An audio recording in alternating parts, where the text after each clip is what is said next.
Hi, welcome to my channel. I'm Gina. This has to be the most difficult book I have ever had to do a review of since I've been doing reviews of my Elvis books on this channel. It's called Elvis and You, Your Guide to the Pleasures of Being an Elvis Fan. It's a thick book, not a hardback, paperback, over to 600 pages, and there is so much in it. It was published in New York in the year 2000, so it's been around a while. And this particular copy is old. I don't know what circumstance it was kept in, but the pages are yellowed and a bit mottled.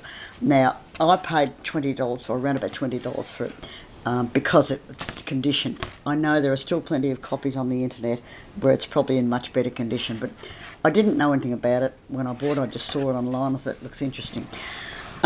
It's too much to review. I mean, to do a complete flip through is just, too much, 600 pages. But on the other hand, I want to include everything. So after an hour of agonising how I'm going to do this, I decided I'm going to do it in segments. I'll do a couple of chapters at a time on different videos. But to give you an introduction to it, what it is, each chapter consists of an overview of a subject that was important to Elvis or to his fans. And then after that, there's a guide to media, books and videos about that particular subject. And the last section on each chapter are suggestions for more ways to enjoy yourself as an Elvis fan. That's a completely different way of looking at things. But not only that, there's so much information. I reckon you could buy this book and have nothing else, apart from the photographs, to learn stuff about Elvis. It's just fantastic. Okay, so the contents are the life of Elvis, the death of Elvis, the Elvis fan, the music, spirituality, the gospel, Elvis in person, television Elvis, motion picture Elvis, the pilgrimage, celebrating the important dates, Elvis fan clubs, Elvis and charity, collecting Elvis, Elvis and art, Elvis and style, your Elvis shrine, Elvis impersonators, at home with Elvis, Elvis and family, Elvis and romance, Elvis and friendship, Elvis and food, animals, the army, firearms, law enforcement, the martial arts, motor vehicles, air travel, money, cyberspace, Elvis in the future, and what we can learn from Elvis. So as you can see, it covers virtually everything.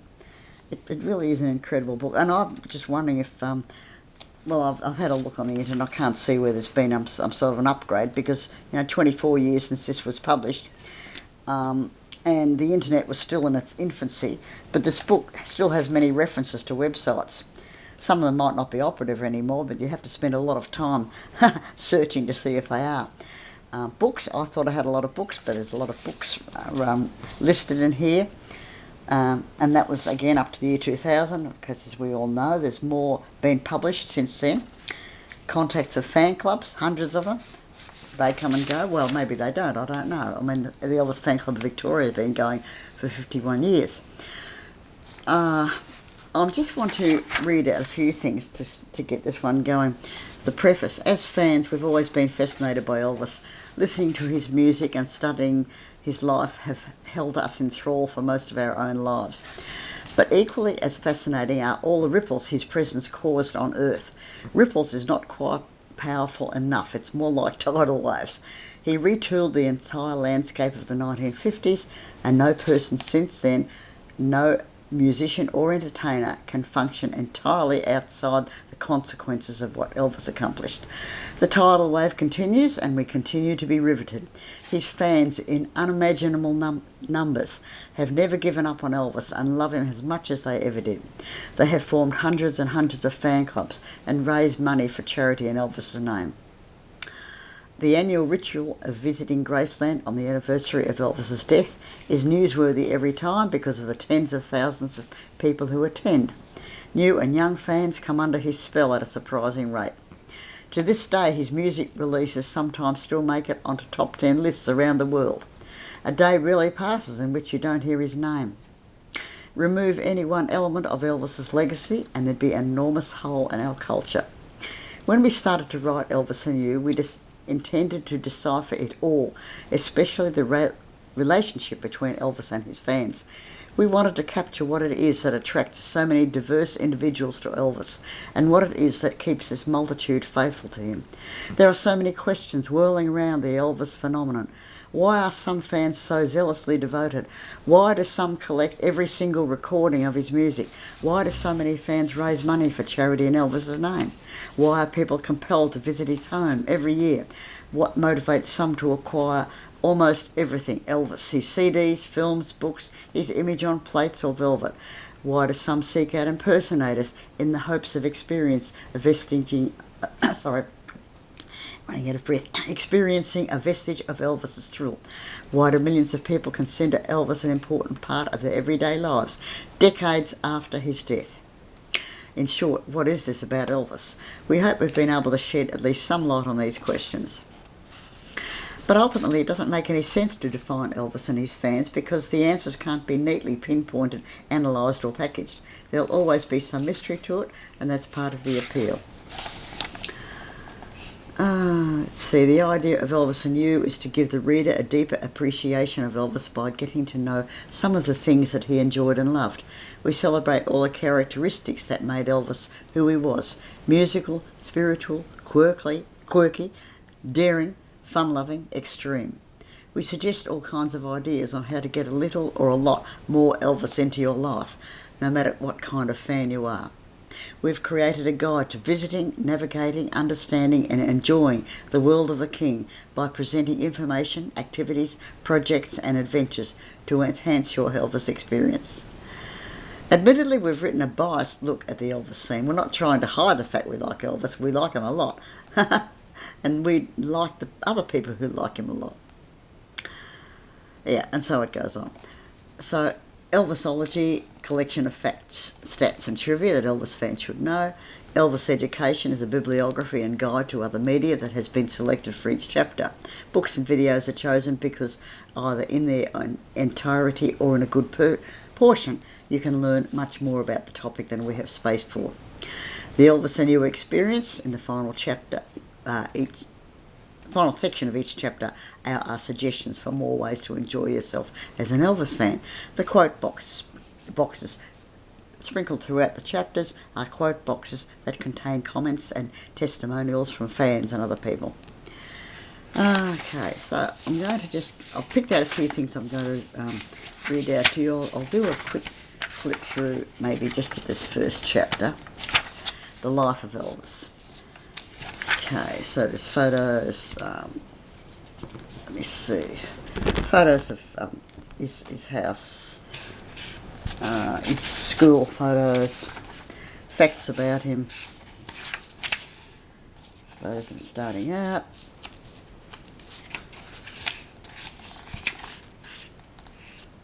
and just dates, of important dates in Elvis's life. You never heard anybody ask Elvis who? That's true, isn't it? Yeah. Entrance to Tupelo Fairgrounds, yeah. Elvis in a two-page suit in Las Vegas. Let me see. Elvisology, the number of Elvis days that Elvis lived. Elvis astrological sign, Capricorn. Who was present at Elvis's birth, the schools he went to, and so on. Elvis's education, list of books, websites, videos. So as you can see, they list everything. The Elvis and You experience. So they're suggesting read the biographies, and there's a list of books to read. Write your own Elvis biography, walk a mile in his shoes, record an Elvis oral history, acknowledge meeting Elvis insiders. That says, oh yeah, get an Elvis research kit, subscribe to Elvis International Forum. I wonder if that's still going. I should have a look. Get answers to your questions about Elvis by Graceland or other places on the internet. And then, the next chapter is the death of Elvis. But, like I said, I'm 20 minutes into this already and don't seem to have achieved much. So I'm just going to go to some of these particular quotes that I want to read out to you. This is so true. The main difference between Elvis and God is that nations don't go to war over Elvis. How true is that? To me, that's very profound. Okay. what have we got here? Oh yeah, this is how do I express my feelings about my first trip to Memphis. The night of the candlelight services made me realise, if I hadn't already, the reason I was here. It's not just a night of beauty and love, but to me it was almost like being in church. I felt like this was sort of a religious pilgrimage we were all going on, and not just a mere visit to the gravesite of the greatest performer who ever lived. The true meaning of Elvis came to pass on the morning of August the 17th. The Japanese girls were getting ready to leave for home. There were tears all round.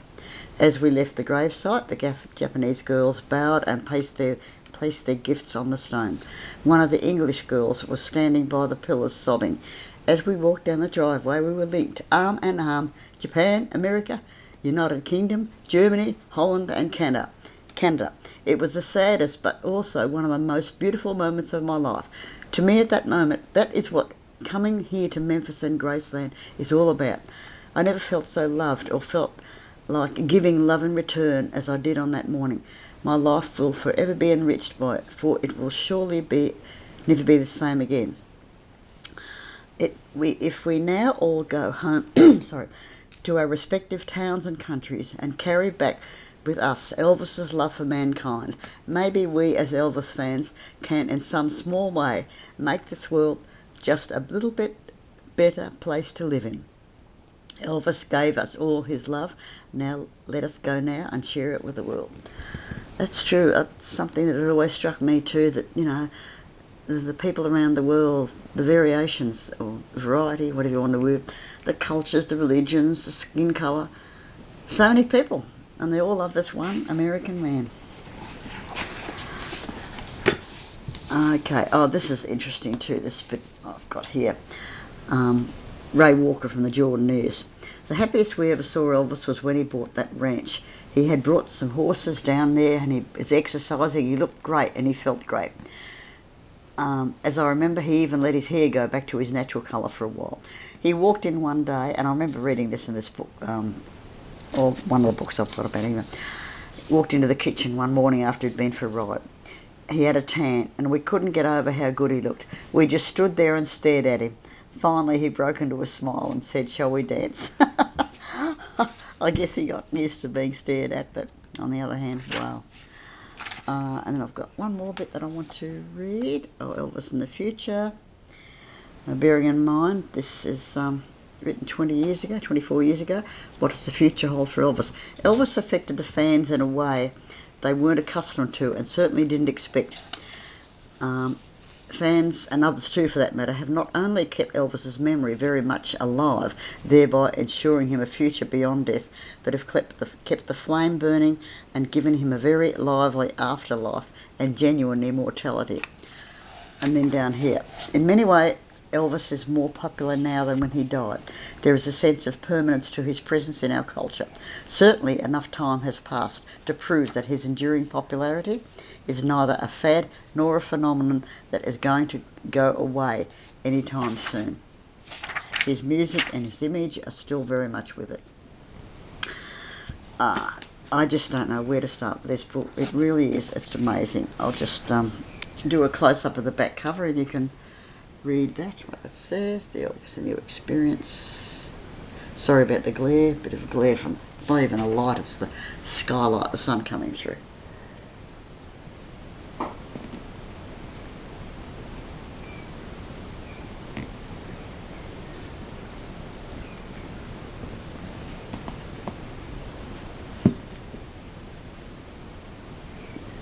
Hope you can read that. Well, that's what I'm up for, so 14 minutes. So, again, a wonderful book. An interesting, fascinating book. Something you can put on your coffee table and pick up and read any time and always find something new. I'll finish this one here and I'll recharge the camera battery and do some more standard reviews of books that I've got recently. Thanks for watching or listening. Bye.